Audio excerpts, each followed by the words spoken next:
On va mettre le countdown. Voilà, c'est live. Allez, c'est lancé. On va voir si les gens se connectent. Ouais. Normalement, ça va s'afficher sur l'écran, non? Ouais, ça devrait s'afficher dans le… On va commencer. Hop. Hop. Donc, moi, j'ai reçu… Ah oui, j'ai reçu une notif. J'ai reçu une notif, hotline. Ah oui, mais ça, c'est le chat, du coup. Ah voilà. Ouais, pareil. Ouais, j'ai même reçu un mail LinkedIn. Okay. Ouais. A priori, ça va démarrer. Ouais, et j'ai reçu Julien en live. Faites juste attention à l'écho, du coup, là, sur la page de l'événement. OK. Donc, bon, on a 6 personnes, du coup, qui sont, je pense, 5 personnes qui sont connectées. Hello tout le monde. Bonjour à tous. On va débuter. Alors, n'hésitez pas à commencer à mettre vos questions en commentaire de la vidéo. On va faire un petit test.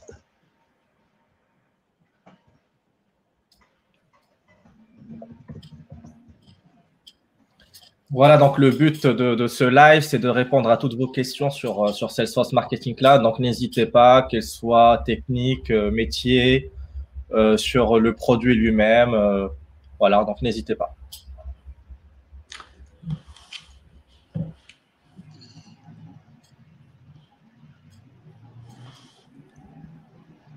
OK.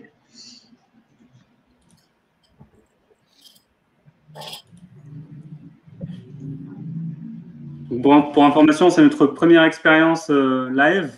On expérimente aussi en direct. Alors, voilà. Normalement, on est censé voir les commentaires remonter. Premier commentaire qui arrive de Rachid. Hello Rachid.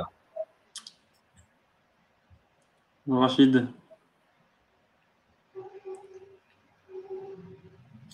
Alors, en fonction des questions qu'on va recevoir, on les prendra au fur et à mesure. Autrement, on a quelques questions du Slack, sur le canal Slack du club utilisateur qu'on va aussi également pouvoir reprendre.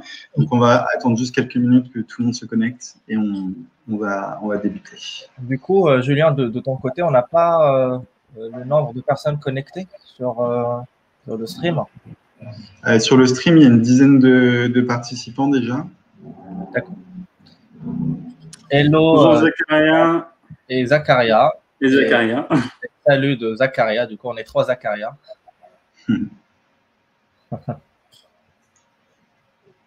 Ah voilà. Je viens de voir aussi les commentaires. Alors effectivement, il y a un petit différé là entre le moment où ils sont publiés et le moment où ils nous remontent dans le stream. Du coup, alors, c'est marrant parce que moi, mon commentaire en admin, il n'est pas… Salut Aline. Bonjour Aline. On a les questions qui remontent. Alors, on a une première question du coup qui arrive de Karim. Yes. Alors, encore une fois, n'hésitez pas à poser vos questions en commentaire de la vidéo et puis on va les prendre au fur et à mesure. Bah, je pense, Julien, tu peux répondre à la première question. Combien dure en moyenne une implémentation de Salesforce Marketing Cloud versus Pardot? Donc, on a 33 jours en moyenne, je pense, c'est l'estimation de Karim. Donc, voilà, Ouais. Julien. Alors, combien dure une implémentation marketing cloud? Tu peux nous donner aussi par taille de projet, par industrie peut-être? Ouais, c'est une bonne question. Alors effectivement, il faut savoir que l'implémentation Marketing Cloud, déjà, c'est quelque chose qui est relatif déjà à une expertise. Pourquoi? Parce qu'il y a forcément des sujets autour de la configuration de la plateforme, des bonnes pratiques du marketing digital qu'il faut prendre en compte et qui sont relatifs aussi au premier setup initial sur la plateforme, notamment autour des sujets du data model, du ramp-up IP, puisque quand vous débutez sur une nouvelle instance Marketing Cloud, vous êtes sur une IP vierge de réputation, donc il faut préchauffer. Et tous ces domaines d'expertise sont relatifs à une expertise. Donc, souvent, on recommande de se faire accompagner pour commencer, parce qu'on a certains clients qui souhaitent implémenter eux-mêmes Marketing Cloud. Et en plus, comme vous l'avez vu sur les dernières releases de Marketing Cloud, il y a dans le menu admin, il y a une aide au setup assisté par Marketing Cloud.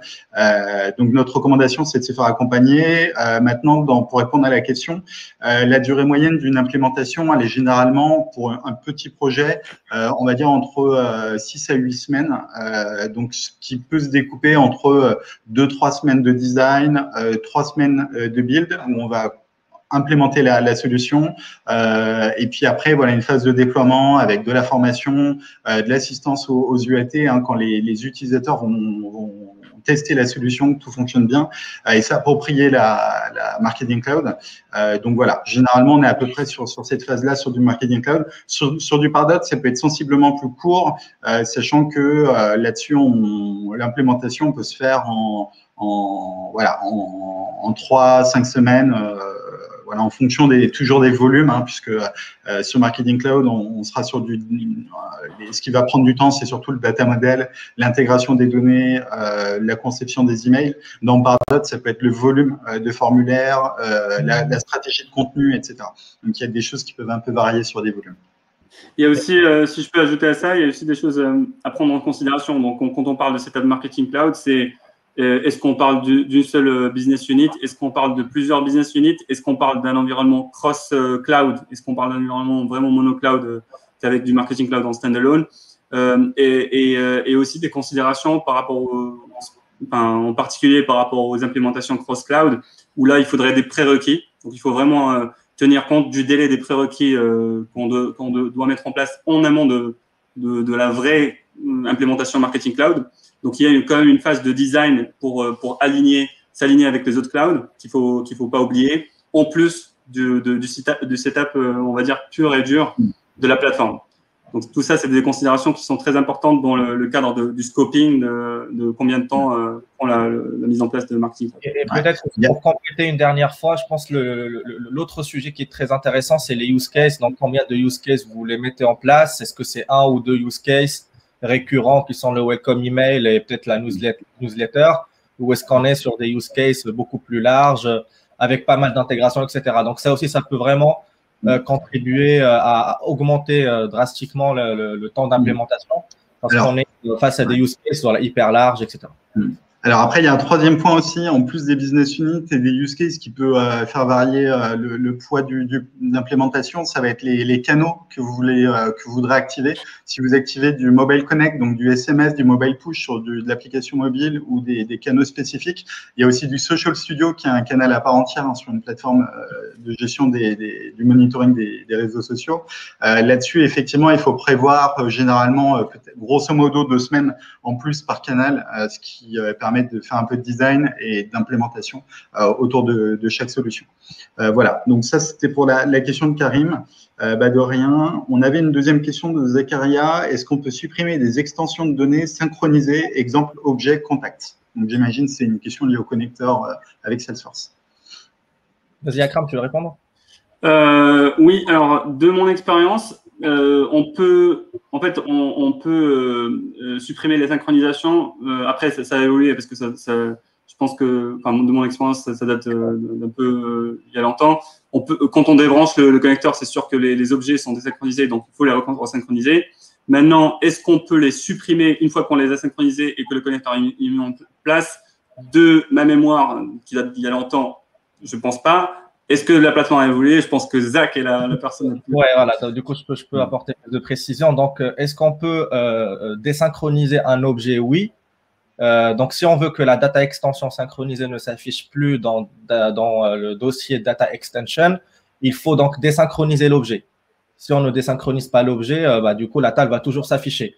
Peut-être que la question elle est plus large que cela, c'est-à-dire que on est obligé aussi de synchroniser la table contact pour avoir les autres tables. La table contact, c'est un prérequis. La table contact, comme la table user, et je crois aussi la table lead, c'est un prérequis pour pouvoir synchroniser la table account, etc., etc. Donc, est-ce qu'on peut synchroniser que l'account sans synchroniser contact? Non, parce que en termes de dépendance, la table, l'objet contact, l'objet lead et l'objet user représentent les populations principales qu'on a dans Contact Builder. Et donc, on est obligé de les synchroniser pour pouvoir synchroniser le reste. Et d'ailleurs, lorsqu'on est sur la partie data designer, data sync, pardon, lorsqu'on veut synchroniser un objet, on nous affiche les dépendances. Et du coup, l'objet contact, c'est quand même, on va dire, la dépendance, le premier niveau de dépendance. et on est obligé de le synchroniser. Et juste pour ajouter à cela, si je me permets, je pense que peut-être le sujet est plus large parce que là, peut-être qu'on parle de est-ce qu'on synchronise toute la donnée parce que j'ai l'impression qu'il y a une problématique de volumétrie de données qu'on synchronise. Et pour cela, si c'est le cas, il y a aussi les filtres qu'on peut prendre en considération dans la synchronisation, ce qui nous permet de synchroniser uniquement les records qui sont pertinents pour notre environnement marketing. Alors, typiquement, pour aller dans ton sens, Akram, il y a une bonne pratique dans la synchro. Alors, juste pour contextualiser, pour ceux qui sont pas forcément techniques, en fait, lorsque vous avez un environnement avec du CRM, donc une core plateforme type Sales Cloud, Service Cloud historiquement, et que vous voulez synchroniser vos données CRM avec Marketing Cloud, donc il y a le connecteur qui fait le travail. Et en fait, dans le cadre de cette synchronisation, on va synchroniser objet par objet, et sur un objet donné, donc par un objet, c'est quoi? C'est par exemple tous vos contacts, toutes vos commandes, voilà. En fonction de votre business, vous allez avoir des grandes familles à synchroniser. Et en fait, vous allez pouvoir spécifier non seulement les champs que vous voulez récupérer sur un objet donné, par exemple sur l'objet contact, vous allez pouvoir reprendre le nom, le prénom, l'adresse email, toutes les attributs que vous voudrez synchroniser à des fins d'usage, de segmentation, de personnalisation, de journée logique dans Marketing Cloud.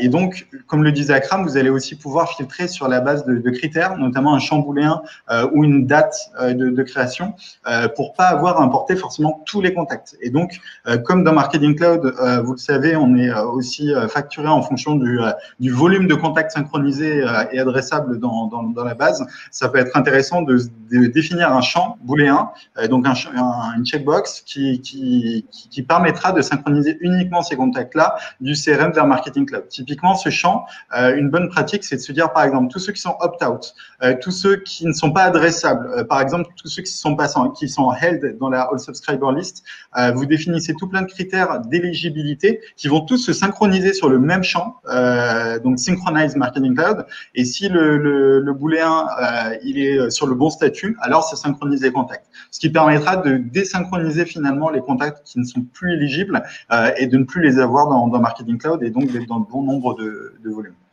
Pour compléter juste ce point-là, et je pense que c'est important que tu en parles, Julien. En fait, si vous, pour information, donc effectivement, la facturation sur Marketing Cloud, elle est faite aussi sur la base de ce qu'on appelle les nombres de contacts. Le nombre de contacts étant la fusion entre ce qu'on appelle la All Contact List et la All Subscriber List, qui est finalement inclus dans la All Contact List.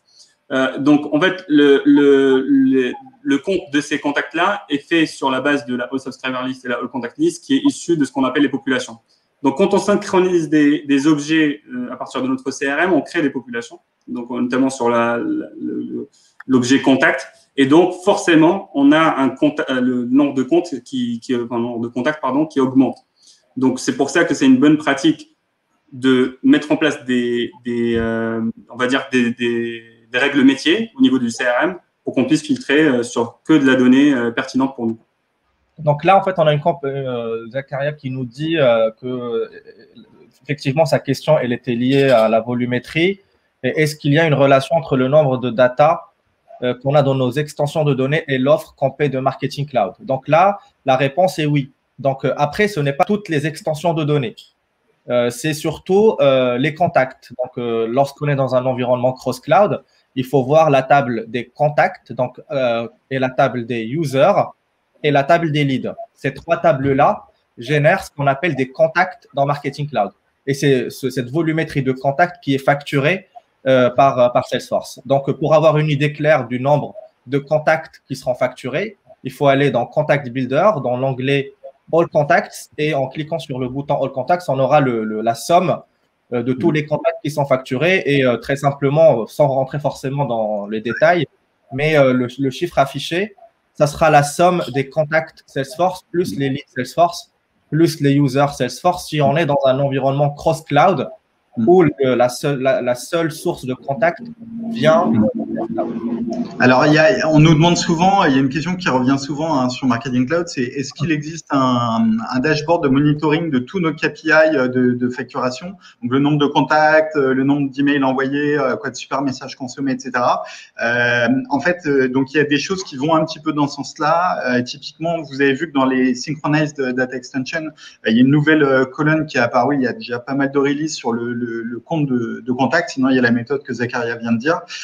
Et en fait, là, moi, récemment, alors je n'ai pas vu ça passer dans les releases, mais en fait, en tant qu'admin d'un compte Marketing Cloud, j'ai reçu un email qui m'a fait part d'un état de consommation synthétisé. Donc, je ne sais pas si c'est une nouveauté, genre un monthly email envoyé aux admins des comptes, mais ça me donnait un état global de consommation, etc. Donc, c'est, je pense, une nouveauté qui est arrivée là, il y a pas longtemps, qui permet, alors peut-être qu'il y a un contact, peut-être c'est possible de l'étendre. Et juste pour compléter ce qu'a dit Zach tout à l'heure aussi par rapport à la volumétrie, alors il faut dissocier le nombre de contacts de la capacité de stockage. Ça aussi, c'est un autre paramètre à prendre en considération. Donc, vous avez dans votre forfait, normalement, vous avez une capacité de stockage qui est définie par ce que vous avez, votre contrat. Donc ça aussi, plus bien évidemment vous synchronisez de données, plus votre capacité de stockage évolue. Alors, on a une nouvelle question. Donc, Sarah qui nous demande quelle est la particularité ou la complexité du modèle de données Marketing Cloud par rapport au modèle Core CRM. Je sais pas, peut-être Zach, tu veux répondre à ça? Ouais, je peux déjà donner, je pense, un début d'une réponse et puis on peut élaborer tous les trois. Donc, le modèle de données d'Encore, il repose sur les objets standards. Et ensuite, on a les objets custom. Et donc, voilà, c'est typiquement, on va dire, un modèle un peu relationnel. On va avoir des tables, on va créer des liens entre eux via les lookups, etc. Dans Marketing Cloud, c'est un peu différent parce que le modèle de données repose sur ce qu'on appelle les contacts. C'est un modèle, du coup, qui commence par un contact. Un contact, c'est une personne, un être humain. Et ensuite, on part de ce contact-là et on va créer ce qu'on appelle les populations. Donc, les populations, c'est une typologie de table qui contient le premier niveau de segmentation de votre base de données. Donc, ça peut être vos clients, ça peut être vos partenaires, ça peut être les employés, ça peut être par exemple les étudiants, etc. Donc, ça, c'est le premier niveau de table. Et ensuite, on va construire les autres tables autour de ce modèle de données. Donc là, c'est déjà un premier niveau qui explique un peu la différence entre Marketing Cloud et Salesforce. Et lorsqu'on est dans un univers, du coup, dans un projet cross-cloud, il faut qu'on arrive à matcher le modèle de Salesforce avec le modèle de Marketing Cloud. Donc, typiquement, l'objet contact, l'objet lead, l'objet user, qui sont des objets standards dans Salesforce, ils se traduisent en ce qu'on appelle population dans Marketing Cloud. Donc, on aura la population des contacts, la population des leads et la population des utilisateurs, ainsi de suite. Donc, si on a un autre objet qui est la table des transactions, par exemple e-commerce dans Salesforce, dans Marketing Cloud, il faut le mapper avec cette table qui sera, par exemple, ce qu'on appelle un attribute group. Donc, c'est en gros un ensemble de tables qu'on peut réunir sous le même thème qui peut être les transactions e-commerce. Donc, la particularité, c'est ça, c'est qu'on est, on va dire, dans un modèle un peu différent, plutôt orienté contact dans Marketing Cloud versus un modèle beaucoup plus relationnel, orienté table, côté Salesforce. Donc, je vous laisse compléter. Si je peux élaborer sur ça, donc c'est exactement ce que tu as dit, Zach. Ce que je rajouterais, c'est que le modèle Salesforce, si vous vous rappelez, en fait, il y a plusieurs clouds. Donc, on a Service Cloud, on a Sales Cloud, on a Force.com. Et donc, en fait, ce qu'ils ont fait, c'est qu'il y a un niveau basique, qui est vraiment la plateforme Core, sans cloud en particulier, où on a des objets standards. Et après, en fonction des clouds que vous achetez, Sales Cloud, Service Cloud, etc., vous avez des objets standards qui vont se rajouter dans le modèle de données. Et le modèle de données, on va dire, il est plus ou moins prêt à l'emploi. Alors que pour Marketing Cloud, comme l'a dit Zach, en fait, le modèle il est centré autour du contact. Donc, vous avez effectivement ce modèle contact, Core, qui ne change pas. Mais derrière, le modèle de données business que vous allez construire dessus, c'est vous qui devez le construire à chaque fois. Parce qu'il est spécifique à votre industrie, parce qu'il est spécifique à votre spécificité de marketing. Et donc, c'est à vous de construire, et comme l'a dit Zach, de répliquer ce modèle CRM que vous avez dans le Salesforce Core dans Marketing Cloud. Autre chose, c'est que le modèle il est centré autour du contact. Donc, en fait, on a ce qu'on appelle un modèle en flocon de neige. C'est-à-dire que le contact il est au centre et ensuite on va créer des tables autour qui sont liées à d'autres tables, jusqu'à se créer un modèle de flocon de neige. Et c'est ce qui permet derrière de faire de la segmentation, par exemple via les data filters dans Image Studio, ou de faire des decision split dans Journey Builder en exploitant le modèle de données que vous avez établi dans Contact Builder, ou derrière d'exploiter des listes comme Mobile Connect, etc. Peut-être un point important, Julien, je te laisse compléter après. Un point important quand même qu'on oublie peut-être un peu dans le modèle de données Marketing Cloud, c'est la différence entre Contact Data et Event Data ou Journey Data aujourd'hui. C'est-à-dire que ça reste quand même dans le data model de Marketing Cloud, mais on a aussi cette segmentation-là, on va dire, ou ce séparage entre deux modèles ou deux types de données qu'on a dans Marketing Cloud. Donc, les données du contact qu'on va récupérer du CRM, qu'on va récupérer de notre data mart, qu'on va récupérer de la BI, etc. Et puis, on a aussi la donnée autour des événements. Donc, c'est toutes les transactions qui vont nous permettre, par exemple, de déclencher un welcome email, etc. Et c'est des données-là aussi qu'on doit aussi entretenir, donc des tables d'événements qu'on connaît, qui sont bien identifiées, qui sont alimentées par API, par flux, etc., versus les tables qui sont plus des données autour du contact, qui sont là, qui vont nous servir à segmenter, à faire des decision splits, à prendre des décisions dans Journey Builder, etc. Donc, il y a aussi cette complexité-là qu'on retrouve dans Marketing Cloud et qu'on peut peut-être simplifier et dire que dans Core, on a les objets et puis on a, par exemple, le Platform Events pour avoir les événements. On a aussi peut-être le Process Builder, etc. Donc, il y a bien aussi cette… Ouais, c'est important, Sarah, quand tu te poses la question, notamment de la particularité entre le modèle Core et Marketing Cloud, c'est de se dire quelles sont les données que je dois synchroniser entre mon CRM et Marketing Cloud. Parmi ces réponses, tu auras toutes les données liées à la segmentation. Donc, je veux pouvoir segmenter sur tel et tel attribut, qui peuvent être des données de préférence, des données sociodémographiques, des données d'achat, etc. Tu vas synchroniser toutes tes données de personnalisation. Donc, ça va être des choses que tu vas reprendre dans ton email, notamment pour personnaliser en fonction, par exemple, du genre, en fonction, tu peux mettre des champs de fusion du type le prénom, le nom, le statut, etc. Tu peux aussi faire des contenus dynamiques en fonction du niveau de fidélité, etc. Donc, ça, c'est les deux principales. Après, tu peux aussi synchroniser des données qui vont t'aider dans l'intelligence que tu vas rajouter dans Marketing Cloud. Par exemple, tu administres un parcours client et tu veux faire en sorte de pouvoir faire des chemins en fonction des groupes contrôle ou des chemins spécifiques en fonction, par exemple, voilà, d'un niveau de fidélité, si la personne elle a téléchargé oui ou non l'application mobile, ce genre de choses. Voilà, donc c'est autant de données. Après, il faut savoir qu'il faut quand même limiter le nombre de champs CRM que tu synchronises avec Marketing Cloud, tout simplement, encore une fois, pour simplifier le modèle en étoile que tu vas retrouver dans Marketing Cloud.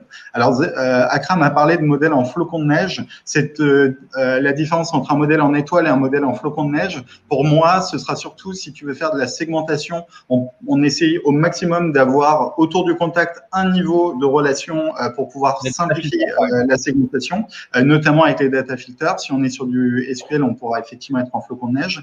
Et le flocon de neige, c'est un modèle qui sera plus enrichi, notamment lorsqu'on voudra aller faire de la personnalisation. Et par exemple, sur un use case de panier abandonné qu'on voudrait créer from scratch, on peut dire à LampScript, qui est un langage de propriétaire Marketing Cloud, prends-moi, regarde si le panier est abandonné dans la table order, récupère-moi la liste des produits dans le order detail et récupère les intitulés du nom, de la description du prix unitaire dans la table produit. Donc là, on a effectivement un modèle qui est en flocon de neige qui va s'étendre autour de domaines d'extension de la connaissance client. Voilà. Après, effectivement, il y a un débat qui peut être fait sur modèle en étoile vs comment simplifier le modèle de données en étoile par rapport à un modèle en flocon de neige à des fins d'usage du data filter au quotidien ou aujourd'hui de la segmentation depuis Journey Builder. Et le deuxième débat, ça peut être aussi est-il nécessaire systématiquement de mettre en place des populations ou faut-il encore travailler sur le modèle un peu legacy, à savoir d'avoir une grosse table contact dans le modèle de données, dans le data designer finalement. C'est des débats un peu techniques, mais hyper intéressants, je pense. Mais très clairement dit, Julien, le débat entre modèle de données flocon de neige ou en étoile, il revient tout le temps parce qu'il a vraiment, il conditionne la façon dont on va segmenter dans Marketing Cloud. Est-ce qu'on va utiliser les data filters? Est-ce qu'on va utiliser Journey Builder? Est-ce qu'on a un outil externe à Marketing Cloud pour faire la segmentation? type Customer 360 Audiences ou bien un outil autre qui existe dans le marché. Et en fait, voilà, donc selon tous ces facteurs-là, après, on va décider quelle est la meilleure façon, la meilleure manière d'implémenter le modèle de données dans Marketing Cloud. Donc, il n'y a pas une réponse simple et il n'y a pas une seule réponse. Ça dépend vraiment de tous ces facteurs-là.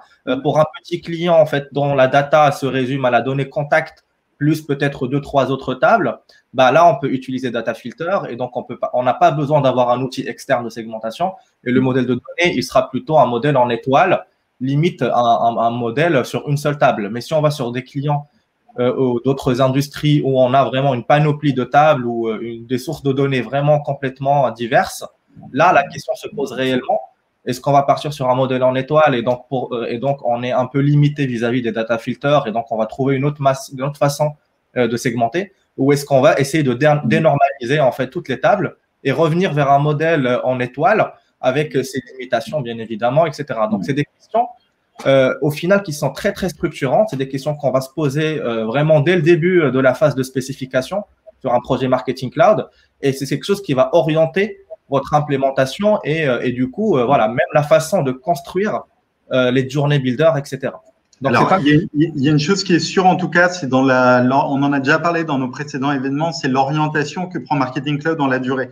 Vous avez vu que Journey Builder est vraiment au cœur de Marketing Cloud et qu'il a évolué donc sur du multi-step journey vers du single step, single send. Donc aujourd'hui, Journey Builder, c'est gérer non seulement du one-to-one pour injecter un contact dans une journée, mais aussi des masses, envoyer des bunches de population, donc tout d'un coup pour gérer des campagnes plus de masse. Et aujourd'hui, on sait gérer non seulement du multi-step, donc des journées un peu avec plusieurs étapes, mais aussi un single send email ou SMS ou push. Donc voilà, aujourd'hui, Journey Builder s'est vraiment amélioré par rapport à l'évolution qu'elle prend. Et pour gérer de la campagne promotionnel, là où historiquement on utilisait plutôt Email Studio pour shooter une campagne email ou Mobile Connect pour envoyer une campagne SMS, quel que soit le canal. Journey Builder aujourd'hui est vraiment un axe d'évolution sur lequel on peut parier, on peut miser, et du coup comme Journey Builder est en relation et connecté avec Contact Builder pour tout ce qui est stratégie, notamment SMS, puisqu'on voit encore beaucoup d'usages de Mobile Connect qui se font avec des listes dans les usages en pratique et avec des contenus qui sont pas vraiment utilisés tel qu'on peut le faire aujourd'hui. Moi, ce que je vous recommande, c'est d'utiliser Content Builder pour la gestion des contenus email et SMS notamment, et d'utiliser Journey Builder via Contact Builder pour gérer les parcours clients et le modèle de données. En fait, utiliser les builders au maximum et historiquement, là où vous utilisiez les studios pour émettre pour shooter vos campagnes, utilisez plutôt les builders qui sont plutôt voilà, les orchestrateurs sur lesquels Salesforce investit et font évoluer les fonctionnalités.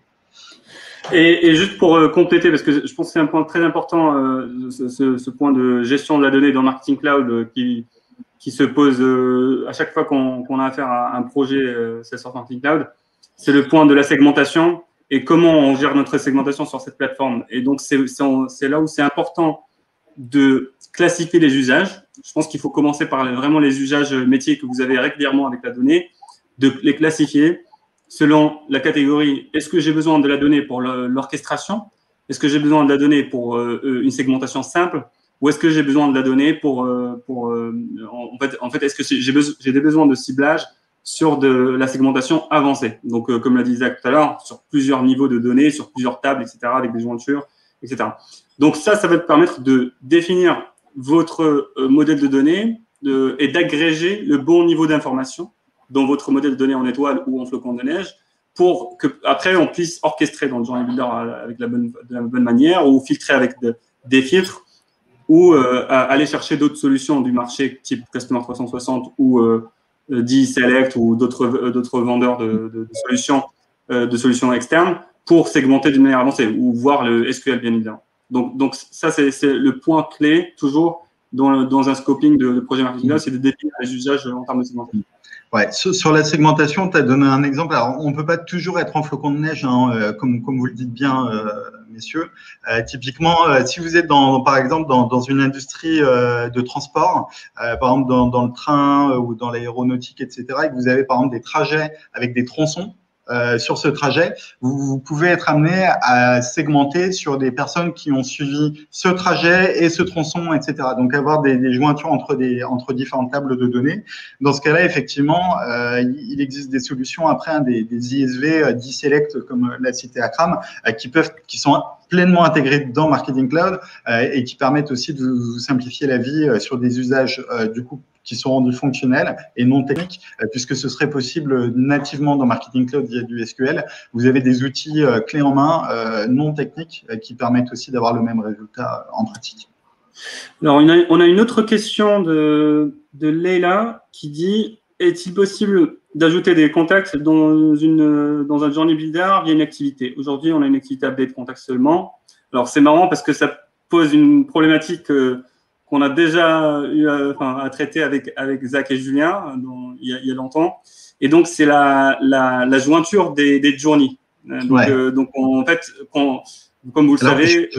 juste, excuse-moi, avant de te laisser expliquer, juste pour reformuler la question, pour être sûr que tout le monde la comprenne bien, la question est la suivante, c'est comment, quand un contact rejoint une journée, je peux le faire aller dans une autre interaction, donc une autre journée, puisque aujourd'hui, en fait, donc la question, c'est, voilà, on a des activités qui nous permettent de rythmer. J'envoie un email, j'attends 2-3 jours, je fais un split, etc. Et là, c'est comment j'utilise dans mon backlog d'activités, dans ma liste d'activités, une activité spécifique pour injecter le contact dans une autre journée. Donc, c'est ça la question. Du coup, Akram, excusez-moi, je te laisse répondre.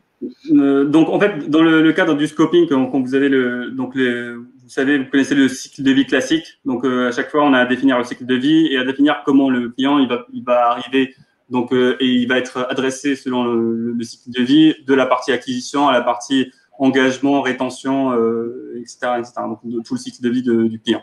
Et donc, quand on fait ce journey mapping là, on se rend compte que les clients, il peut passer d'une série d'interactions qui adressent un certain objectif à une autre série d'interactions qui adressent un autre objectif plus ou moins différent, mais dans la continuité du cycle de vie.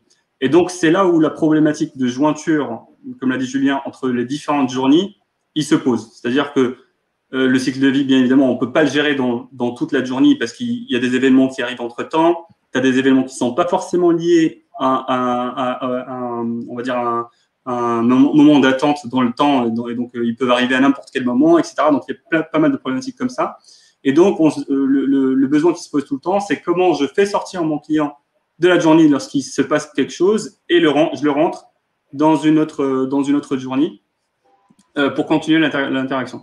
Donc, effectivement, il y a, vous avez parlé de update contact. Donc, update contact, pour rappel, il sert à updater des informations d'un contact dans une data extension ou à ajouter un contact dans une DE s'il n'existe pas. Donc, ça, c'est juste pour le rappel de ce que fait l'activité. Donc ça nous permet de loguer des contacts dans une DE et après, effectivement, pouvoir les réinjecter dans une journée d'une manière un peu plus ou moins, on va dire, avancée. Donc, c'est pas aussi évident.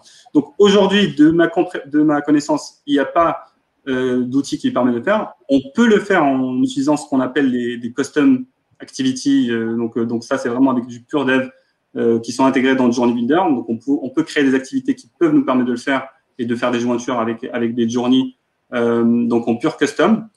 Cependant, et Zach, je pense que peut-être qu'il connaît plus que moi, et Safe Harbor, peut-être qu'il y a quelque chose qui va arriver par rapport à ça. Zach, peut-être tu as plus d'informations. Alors, ouais, en plus, du coup, sur cette notion-là, je pense qu'il faut réfléchir à l'expérience. C'est-à-dire, lorsque tu vas faire en sorte que dans le cadre de ta journée, potentiellement, tu vas envoyer un email, le faire aller cliquer sur un bouton call to action ou le faire arriver sur une landing page. Potentiellement, tu vas pouvoir, depuis le formulaire qu'il va remplir, le faire rejoindre une autre data extension qui peut potentiellement être le trigger pour déclencher une nouvelle journée. Donc ça peut être aussi une piste de réflexion en plus du update contact ou de la custom activity dans Journey Builder pour effectivement faire en sorte de passer d'un chemin à l'autre. Alors, il y avait eu des tentatives de Salesforce Salesforce sur le journey map, du coup, qui n'a jamais vu le jour, qui consistait exactement à ça, c'est de faire des jointures entre les journeys. Maintenant, effectivement, en attendant, je pense qu'il faut largement utiliser les updates contact et l'expérience depuis les activités elles-mêmes, notamment de call to action. Voilà. Après, Zakaria, tu peux aussi. La partie du coup, la solution, on va dire quasi standard, en tout cas qui ne nécessite pas de développer une custom activity, c'est d'utiliser les update contact. La limitation, c'est qu'on n'est pas du tout sur du temps réel. On a forcément le délai d'1 heure qu'on peut paramétrer avec Automation Studio, qu'on peut hacker éventuellement vers 15 minutes. Mais voilà, on n'est pas sur du temps réel. La solution qu'a proposée Akram reste aujourd'hui l'option, on va dire, custom et qui peut remplir, en tout cas répondre aux besoins, à savoir développer une custom activity qui va faire le pont d'une journée à une autre en faisant des appels API. Ensuite, voilà, après, il faut voir aussi dans la roadmap de Marketing Cloud, est-ce que cette feature-là ne sera pas inclue dans les prochaines releases. Ouais. Alors, il y a aussi une piste de réflexion qui, alors à l'époque, qui avait été introduite par Thunderhead, donc qui consistait justement à réfléchir, à orchestrer l'injection des contacts dans les différentes journées et de faciliter ça en amont. Et du coup, l'idée, c'était effectivement, en fonction de la data qui était récupérée par l'orchestrateur, de pouvoir injecter tel un marionnettiste qui dit j'acquiers telle donnée, je t'injecte dans telle journée, etc. Et du coup, effectivement, ce serait d'avoir un hub d'orchestration de l'injection des contacts en temps réel dans les différentes journées en fonction des data et des comportements du client en temps réel. Et ça, effectivement, c'était un des points de Thunderhead, à voir effectivement avec Interaction Studio et Evergage les capacités de ce type d'activité. Ouais. Très bien. Donc, peut-être la prochaine question, Julien, si tu peux l'afficher. Alors, donc, est-il prévu un jour d'ajouter des champs dans Individual Email Result dans Service Cloud et de les synchroniser depuis Marketing Cloud via une activité? Alors, pour parler un petit peu de cette question, donc il faut savoir qu'avec le connecteur, lorsque vous donc entre Salesforce et Marketing Cloud, lorsque vous installez le Manage Package Marketing Cloud dans Salesforce, dans la partie CRM, en fait, l'installation du package va vous installer un certain nombre d'objets, email send, individuel, email send, etc. Donc en fait, c'est des objets qui vont notamment traquer l'historique d'envoi des emails que vous les envoyez depuis le CRM, depuis Marketing Cloud. Donc les logs de tracking remontent dans ces objets et le individual email send permet notamment de traquer les envois de campagnes de masse, donc de CV role, à la différence de l'email send qui est individuel, pour justement afficher l'ouverture, le clic, etc. Alors, il faut savoir que c'est des objets Salesforce dont on peut afficher un certain nombre de colonnes. Donc, sur un objet comme le contact de mémoire, la limite, elle est à 10 champs affichés. Maintenant, si vous éditez la présentation de page là où est affichée votre liste associée, notamment individuel email send, vous pouvez voir qu'il y a d'autres champs que vous pouvez afficher sur votre présentation de page, sur la page layout, notamment est-ce que l'email a été ouvert, oui ou non, à quelle date l'email a été reçu. Vous pouvez afficher l'objet du mail, etc. Donc, normalement, vous avez quand même plusieurs dizaines de champs qui sont intégrés dans l'objet par défaut. Donc, il faut juste sélectionner parmi les 10 que vous affichez lesquels vous voulez prioriser en affichage pour les utilisateurs CRM. Et après, donc, si dans cette liste, ça suffit pas et vous avez besoin d'avoir des champs en plus, je pense que la meilleure action, ce serait de créer une ID pour demander pour faire remonter l'information à Salesforce et pousser cette idée au cas où elle répond à des besoins d'autres utilisateurs de la solution. Et pour compléter, en fait, ça pose une problématique plus large qui est la synchronisation des données entre les deux clouds, Marketing Cloud et Service Cloud. Donc, pour cela, en fait, il n'y a pas mille, on va dire, façons de faire. On a une synchronisation de Service Cloud à Marketing Cloud via les data streams, via éventuellement des API, des call API à la plateforme ou via ce qu'on appelle les Salesforce Data Events. Donc, ça, c'est le flux de SFSC à SFMC. Ensuite, de Marketing Cloud à Service Cloud, la façon de faire, c'est bien évidemment via les call API, mais aussi il y a une intégration via Journey Builder. Si vous avez vu, en fait, quand vous configurez le connecteur, vous avez une façon d'updater des activités via Journey Builder. Et dans ces activités-là, vous allez voir qu'il y a un type d'activité qui s'appelle Object Activity. Et donc, dans cette Object Activity, vous pouvez trouver Email Result. Donc, si vous avez l'ID éventuellement de cet email Individual Email Result, il se peut que vous puissiez updater des champs là-dessus depuis la journée.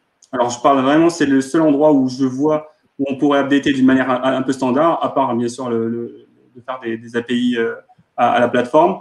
Donc, je ne sais pas si ça répond exactement à la question ou pas, mais en tout cas, c'est ce que en tout cas, c'est un très bon complément. Je pense que spécifiquement sur la synchronisation Salesforce vers Marketing Cloud sur les champs de Individual Email Result, je pense que c'est des champs qui sont natifs Marketing Cloud et plutôt qui remontent vers le CRM. Donc, je pense pas qu'il y ait besoin de les synchroniser dans le sens que je pense qu'elles existent déjà, mais peut-être accessibles via les data views. Donc, c'est peut-être des champs qui sont un peu cachés, mais que vous pouvez requêter par SQL directement dans Marketing Cloud. Et après, effectivement, comme le disait Akram, c'est qu'avec les Salesforce Data Extension ou avec le Data Stream, on peut effectivement synchroniser n'importe quelle information du CRM, objet standard et custom vers Marketing Cloud. Donc, c'est une synchronisation bidirectionnelle. Il y a peut-être aussi en fait une question un peu implicite ou peut-être qu'on n'a pas bien compris, mais lorsque Aléla nous dit synchroniser du coup les individual email results depuis Marketing Cloud via une activité, donc je suppose c'est une activité de Journey Builder.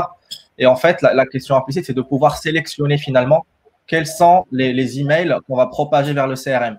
Avec le connecteur aujourd'hui, en fait, c'est tous les envois qui sont faits dans Journey Builder. Effectivement, on peut cocher ou décocher la case depuis l'activité d'email de Journey Builder, mais ça remonte, on va dire, implicitement via le connecteur. Là, peut-être que, en fait, c'est avoir le contrôle finalement via une activité dans Journey Builder pour dire je crée mon individuel email in result depuis Journey Builder. Donc, la réponse est non, on ne peut pas le faire de cette manière-là. Par contre, depuis l'activité email, donc lorsque vous êtes dans Journey Builder, vous paramétrez l'email, vous pouvez cocher ou décocher le fait de remonter cette donnée dans Salesforce. Donc, ça peut peut-être répondre à cette partie de la question.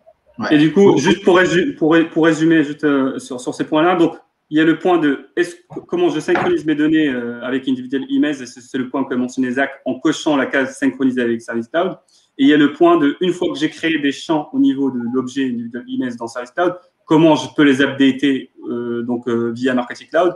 Et là, comme j'ai dit, c'est l'activité Sales et Service Cloud qui s'appelle Object Activity qui peut vous aider à faire ça. Après, à part ça, je ne vois pas comment on pourrait faire autrement. Ouais. En tout cas, sachez qu'il y a toujours la possibilité de synchroniser oui ou non un email, un objet, un champ. Donc, si pour des besoins transactionnels, par exemple, vous voulez pas synchroniser des emails ou ce genre de choses, c'est possible. Retenez ça. Alors, il y a eu deux autres questions de Zachariah. Julien, tu veux… Alors, je vais dire la question. Avez-vous une idée des coûts / délais de mise en place des custom data views? Quel est également le périmètre le champ du possible avec ces custom data views? Par exemple, avez-vous des exemples que vous avez déjà croisés autour de ces custom data views? Je pense que tu veux répondre, Akram?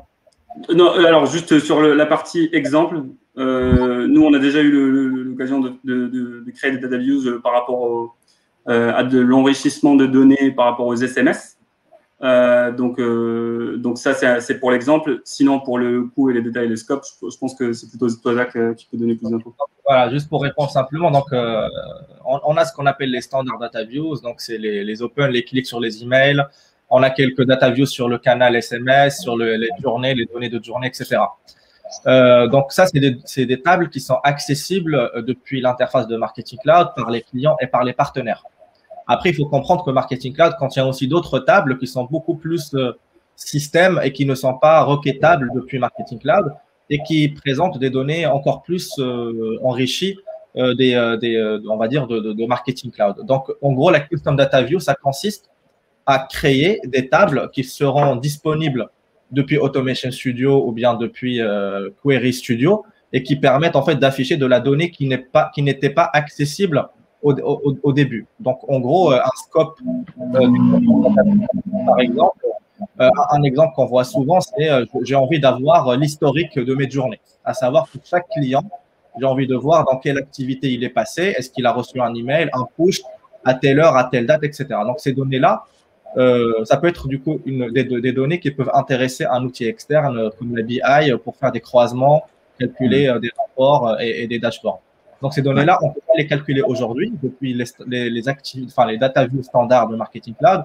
Par contre, on peut créer une custom data view qui va aller récupérer ces données-là, les agréger sous forme d'une custom data view qui sera accessible du coup depuis Marketing Cloud et exportable vers un outil externe. En ce qui concerne les délais de mise en œuvre, donc je dirais que ça dépend vraiment du scope de la data qu'on veut mettre à disposition dans Marketing Cloud. Ça peut aller, je pense, de quelques jours à éventuellement quelques semaines si on est sur une custom data view qui nécessite un croisement de plusieurs autres tables qui ne sont pas visibles. Donc là, ça peut bien évidemment prendre du temps pour spécifier et aussi pour développer la requête SQL. Et concernant les coûts, honnêtement, j'ai pas la réponse. Moi, je dirais qu'il faut se rapprocher de l'account exécutif du client. C'est lui qui peut fournir ce genre d'éléments. Donc, une custom data view, ça existe. C'est quelque chose qui n'est pas très connu, on va dire, par les clients et par les partenaires. Donc, si vous avez des idées de requêtes SQL pour des besoins d'export de données et que vous n'avez pas la data, pensez qu'il y a peut-être cette donnée qui est cachée et qui est présente dans d'autres tables. Voilà, donc ça peut être une solution pour vos problématiques d'intégration. Le seul point à garder en tête, c'est que ça nécessite forcément une intervention de Salesforce. Donc, c'est les équipes Professional Services qui peuvent développer ces requêtes, on va dire, under the hood, donc un peu derrière le capot de Marketing Cloud. Et une fois que c'est fait, ça sera mis à disposition pour les clients. D'ailleurs, tu as mentionné notamment l'utilité de ces custom data views à des fins de reporting. Il y a une question qui pourrait être complémentaire que je pose, mais c'est quid de Datorama Report sur l'utilisation des métadatas croisés aux données de tracking Marketing Cloud pour exploiter notamment du custom reporting, mais avec des métadatas. Mais ça, on verra comment ça. Répondre rapidement à ça, on a des outils, on va dire, qui sont standards, qui sont aujourd'hui Discover, qui va être remplacé ou qui est remplacé par Datorama Report sur le Marketing Cloud, qui répondent à un besoin particulier standard, en fait, de reporting. Donc, on a un produit qui permet de faire du reporting standard, on peut faire des tables pivots, etc. Et ça répond à un besoin particulier. Après, si le client a vraiment un use case qui est complètement et qui sort complètement de ce qui est possible avec Datorama, dans ce cas-là, on est un peu obligé de partir sur cette piste un peu custom et faire ces data views. Ouais, c'est ça. Pour moi, la question, c'était pas tant dans les tables pivots, mais plutôt dans l'utilisation de métadonnées de data extension ou de custom data views dans ces reporting. Tu as parmi les champs de tracking et des champs d'attributs de data extension. Et ça, on en parlera. Alors, je vois que les questions s'accélèrent. C'est bien. Alors, du coup, on avait une question sur la formation. Très bonne question, du coup. Merci, Maxime. Bonjour. Donc, je viens d'arriver et malheureusement, donc j'ai loupé le début de la présentation. J'avais une question un peu personnelle sur la certification de Marketing Cloud administrateur. Outre les parcours Trailhead, qu'est-ce que vous conseillez pour s'entraîner? Est-ce que les questionnaires de certification questions sont un bon moyen de se préparer, par exemple? Alors, c'est une question hyper intéressante, je pense qu'il peut intéresser beaucoup de gens sur comment se former à Marketing Cloud.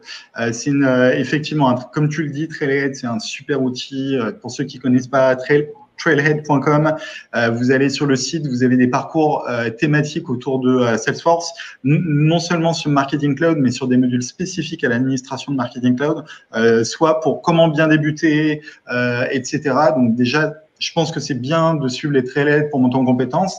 Je pense que c'est une ressource qui est suffisante pour commencer à bien s'approprier la solution. Maintenant, effectivement, il faut de la pratique sur Marketing Cloud parce que en suivant les Trailhead, souvent, on a besoin de s'exercer à côté pour pouvoir tester. Donc, si vous avez la chance d'avoir un user déjà actif sur votre compte Marketing Cloud, faites du Trailhead avec Marketing Cloud, ce sera déjà très bien pour commencer. Après, il existe des ressources en plus, notamment sur, par exemple, le portail d'aide, Help. Il y a développeur. Après, en fonction de votre profil, si vous êtes développeur, il y a le développeur.salesforce, il y a le Stack Exchange, il y a le user group qu'on anime, où il y a beaucoup de. On essaie aussi des fois de proposer des formats du type workshop, où on propose des workshops sur des use cases très concrets, comme on l'avait fait là il y a quelques temps, là il y a 2-3 mois, autour d'un use case d'invitation à un événement avec relance des non-inscrits. Voilà, donc il y a beaucoup de ressources. Trailhead reste pour moi la meilleure ressource pour monter en compétences. Messieurs, je ne sais pas ce que vous en pensez. Et pour préparer une certif, pardon, il y a aussi ouais, j'étais un peu à côté de la question. Pour préparer de certif administrateur, il y aura des sites dédiés pour ça, du type questions-réponses. Il en existe pas mal sur Internet. Après, méfiance sur ces sites-là, puisque les réponses sont pas toujours vérifiées. Il peut y avoir des erreurs sur les réponses, donc méfiance surtout sur ce type de site. Et puis aussi une autre ressource, c'est quelques chaînes YouTube en fait qui présentent un peu, on va dire, une présentation des différents modules de Marketing Cloud. Je pense que c'est hyper intéressant lorsqu'on prépare la certification administrator. Typiquement la channel YouTube qui s'appelle SFMC Trailblazers. Et en ce moment, il y a même des sessions qui sont partagées sur le data management, sur content builder, etc. Donc, je vais vous partager ça aussi dans le chat. Mais en tout cas, c'est des ressources qui sont hyper intéressantes. C'est des vidéos de 1 heure ou 2 heures présentées par des connaisseurs de la plateforme Marketing Cloud. Et c'est une préparation pour l'assertif.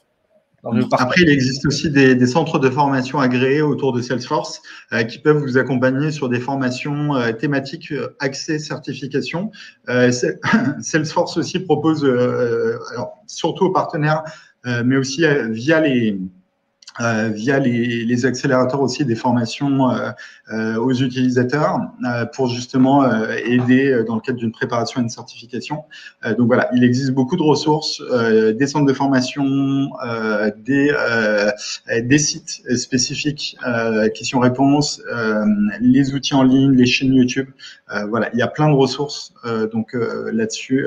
On a aussi sur le canal Slack du club utilisateur un channel dédié à la préparation en certification et aux questions sur les certifications. Donc, ça peut être aussi un moyen de communiquer avec la communauté et autour des gens qui préparent eux aussi leur certification Marketing Cloud. Alors, on a une autre question de Hiba.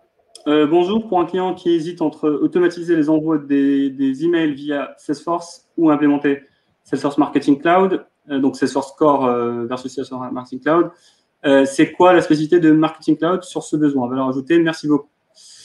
Donc, je sais pas si je pourrais répondre et après vous pouvez, je pense, compléter là-dessus. Mais la différence que je vois personnellement, c'est comment on veut adresser ce client-là. C'est-à-dire, au-delà de lui envoyer juste une communication, comment derrière, on peut rebondir sur ces communications pour créer d'autres opportunités business pour votre organisation. Il y a un deuxième aspect qui est sur la personnalisation. Donc, dans quelle mesure vous voulez vraiment personnaliser ces données, ces emails ou ces communications. Et le troisième aspect que je vois, c'est par rapport au canal qui véhicule cette communication. Donc, au-delà de l'email, est-ce que dans le futur, vous aurez à prévoir d'autres types de communication, type SMS, j'ai n'importe quoi, WhatsApp ou autre. Donc, selon ces trois aspects-là, je pense que c'est ce qui va driver le plus le choix d'une solution à une autre. Ouais. Parce qu'avec Marketing Cloud, on a ces trois aspects qui sont complètement supportés. Or, avec Service ou Sales Cloud, ce n'est pas forcément le cas. Je te laisse compléter, Julien. Ouais. C'est important de savoir qu'il est effectivement historiquement possible d'envoyer des emails depuis Salesforce, depuis la partie CRM. Il faut savoir que ces emails sont limités en nombre de caractères HTML, ce qui fait que même en termes de personnalisation, on sera rapidement limité si on va afficher des choses un peu complexes. Donc, pour la personnalisation, comme le disait Akram, c'est mieux dans Marketing Cloud. Vous aurez des outils out of the box natifs, beaucoup plus simples pour utiliser. Il faut savoir qu'en termes de délivrabilité, il y a aussi un sujet qui est hyper important, c'est que Marketing Cloud est optimisé pour pour la délivrabilité de vos emails avec le Sender Authentication Package, qui est un package qui est fait pour la délivrabilité, qui comprend notamment une IP dédiée, un sous-domaine qui est délégué à Salesforce, qui va aider via les DKIM, les SPF, etc., à reconnaître que les emails sont envoyés de la part de votre marque au nom de Salesforce et qui aidera à la livraison de vos emails en boîte de réception auprès des webmails. Voilà, vous avez, il y a aussi la notion de tracking, le fait de pouvoir récupérer les données de tracking dans des logs dans Marketing Cloud et de pouvoir aussi les utiliser à des fins de réengagement, par exemple pour les non-ouvreurs, les non-clickers, etc., dans des journées de manière plus automatisée. Donc voilà, vous avez aussi ces logs dans Salesforce, mais via le connecteur. Effectivement, pour tout ce qui est email de service type transactionnel, si vous avez un Salesforce Commerce Cloud, vous pouvez utiliser Commerce Cloud pour envoyer des emails transactionnels type confirmation de commande, genre de création de mot de passe oublié, confirmation de création de compte. Ça, c'est OK, on va dire. Par contre, dès que vous allez avoir des emails de masse et que vous commencez à avoir un peu de volume, avoir un Marketing Cloud est rapidement indispensable. Zach, tu veux lire la question? Yes, donc une question de Lara. Comment positionnez-vous Interaction Studio, donc Evergage, par rapport à Customer 360 Audiences? Et savez-vous quand il y aura un connecteur natif entre les deux? Donc, c'est une très, très bonne question. Elle est d'actualité et je pense que Akram, tu es très bien positionné pour nous donner une réponse. Et si je peux rajouter un niveau de complexité, je rajouterais même la différence entre MuleSoft et Customer 360 Audience. Alors, je ne vais pas répondre à cette dernière question, je laisserai plutôt Zach, mais je répondrai à la première. Et encore une fois, c'est vraiment purement de ma compréhension personnelle et ça n'engage que moi dans l'analyse de la différence entre les deux. Mais globalement, en fait, la différence, globalement, on peut associer ça à un sujet data. Donc, on peut l'articuler sous trois piliers, donc data collection et gestion de données, segmentation et personnalisation et data activation. Donc, comment j'active cette donnée-là une fois que j'ai segmenté et une fois que j'ai personnalisé. Donc, globalement, les différences entre les deux plateformes se situent sur les connecteurs qu'ils ont avec les différentes solutions, donc notamment les connecteurs standards Salesforce, Service Cloud, Sales Cloud et Service Cloud et Marketing Cloud. De ma compréhension, donc Interaction Studio n'a pas forcément de connecteur standard en termes d'acquisition de données de Salesforce Service Cloud et Sales Cloud. Peut-être ça a évolué, mais ça, c'est de ma compréhension. Ensuite, et là où c'est vraiment différent, et là où on peut considérer que c'est deux plateformes pour deux usages différents, c'est sur tout ce qui est segmentation, sur tout ce qui est segmentation et personnalisation. Parce que en fait, la partie personnalisation, c'est purement dans le scope de Interaction Studio. Parce qu'Interaction Studio permet il faut l'imaginer moi je l'imagine comme un composant tentaculaire qui permet d'un côté de capter de la donnée et de l'autre, ou des signaux, des événements, et de l'autre d'activer et de personnaliser en fonction de la donnée qu'on capte. Donc, sur la personnalisation, Customer 360 Audiences n'est pas fait principalement pour ça. En fait, il le fait peut-être indirectement parce que ça nous permet de créer des segments, des audiences et d'activer sur des solutions tiers type Marketing Cloud pour après personnaliser, mais c'est pas fait directement pour ça. Alors qu'Interaction Studio, il peut personnaliser sur les différents canaux type web ou Service Cloud, Sales Cloud ou Marketing Cloud, etc. Il y a un dernier point, c'est sur l'activation. Et donc, en fait, sur l'activation, comme je disais, c'est comment une fois que je gère cette personnalisation-là, comment je la restitue donc, sur les canaux. Et donc là aussi, Interaction Studio peut restituer ça sur, on va dire, plus de touchpoints que Customer 360 Audiences. Il y a un dernier aspect qui est l'A/B testing, qui est clairement pas géré côté Customer 360 Audiences et qui est géré côté Interaction Studio pour faire de l'expérimentation, la possibilité de faire de l'A/B testing. Donc, globalement, ce qu'il y a à retenir, et de ma compréhension des choses, Customer 360, c'est vraiment pour de la segmentation, principalement segmentation avancée sur de la first party. Éventuellement, je pense qu'au fur et à mesure, on va voir arriver d'autres sources. Interaction Studio, c'est principalement pour de la personnalisation, de l'expérimentation et de l'activation omnichannel avec un moteur de règles qui permet de faire cette activation-là, cette orchestration-là. Je pense que la conclusion, elle est bien. Effectivement, Customer 360, c'est réconciliation, segmentation et activation qui sont les trois mots-clés un peu clés. Et effectivement, la personnalisation sur l'IS. Et moi, je rajouterais juste en fait un mot qui est un peu à la mode en ce moment, c'est le SSOT, donc Single Source of Truth, qui est le Customer 360 Audiences. Donc, c'est vraiment votre source unique de données, quelle que soit la source, du coup, qui vous permet par la suite de segmenter et d'aller activer votre segmentation sur Marketing Cloud ou vers d'autres outils qui peuvent être aussi Interaction Studio. Et comme l'a dit Akram, la partie Interaction Studio, c'est vraiment orienté hyper personnalisation, A/B testing, aussi récolte de données depuis les sites internet, etc.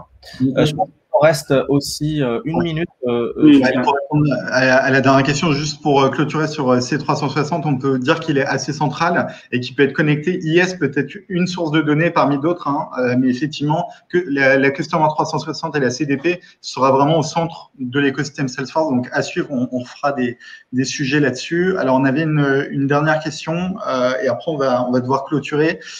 Bonjour, sur un email, donc 100% dynamique avec des données qui varient en fonction notamment d'un produit provenant de Sales Cloud. Comment récupérer la version de l'email envoyé dans les stades d'envoi, rapport ou data view, ou à minima l'objet dynamique de l'email qui contient le nom du produit. En somme, si je dois reformuler la question, c'est si on envoie des emails qui sont personnalisés à chaque client final, comment récupérer l'email transformé, personnalisé, avec justement la version qui a été envoyée au client. Peut-être pour lui afficher sur sa fiche d'ailleurs individuelle.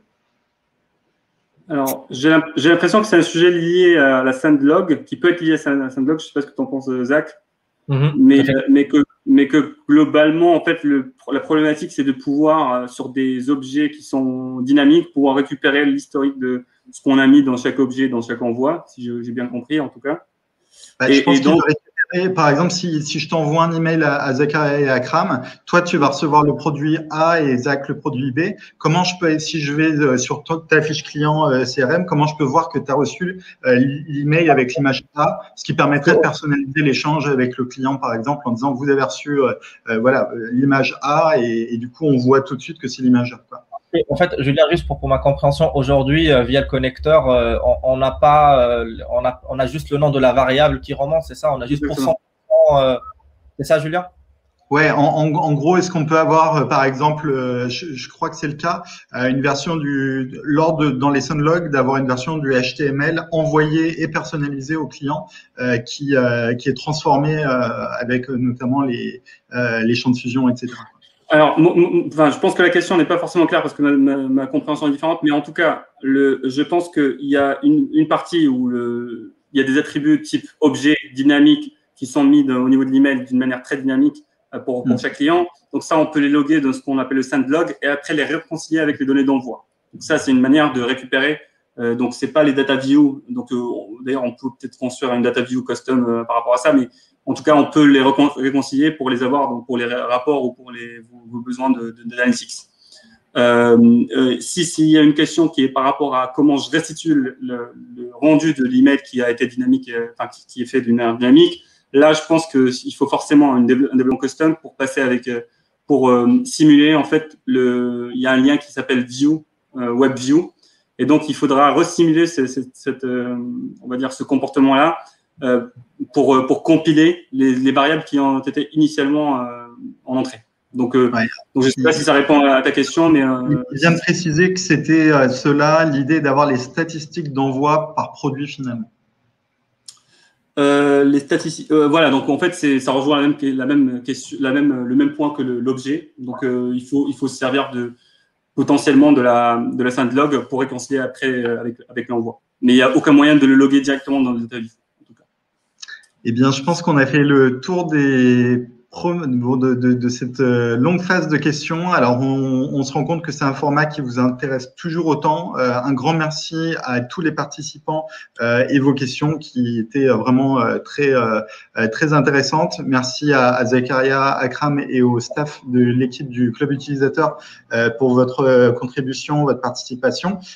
Du coup, effectivement, merci Anas dans le chat d'avoir partagé le lien du canal Slack. Vous pouvez continuer à poser vos questions et sur lesquelles on répond aussi en continu voilà, toute l'année. Donc, surtout, n'hésitez pas. On vous donne rendez-vous la semaine prochaine lors de notre prochain événement dédié à l'intégration du nouveau canal WhatsApp dans Marketing Cloud qui aura lieu donc jeudi 25 mars à 13h. Voilà, donc à très bientôt et merci à tous. Tout le monde. Allez, merci à tous. Ciao.